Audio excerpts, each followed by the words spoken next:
Zdaj, kar se tiče tega naslova, v bistvu je bil skoraj do zadnjega v planu en drug naslov.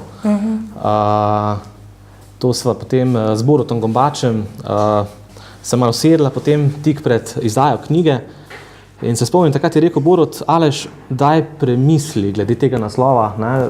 Meni se vendarle zdi malo preveč na prvo žogo. Daj se še doma usedi, premisli, ne? Preberi še zbirko enkrat, ne? Seveda pa se sam odloči, ne? Zbirka je tvoja. Ne? In potem sem jaz šel seveda domov, zbirko res še enkrat prebral in sem seveda ugotovil, ne, da je jasno, da je imel pač Borut prav. Naslov je bil v bistvu res malo preveč na prvo žogo, zato sem se pol nekaj časa ukvarjal še s tem, kakšen naslov bi v bistvu sedel k taki poetiki, ker poetika konec koncev v tej zbirki je ostra, ne?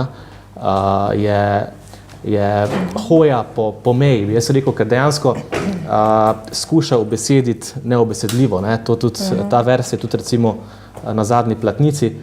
No in potem sem dejansko prišel do prvinske govorice in se mi je zdel v bistvu zelo primeren, glede na to, da se moje pesmi želijo izogniti raznoraznim floskulam, raznoraznim odvečnim besedam, hkrati pa na nek prvinski način, ne, povedati, v bistvu reflektirati družbeno stvarnost.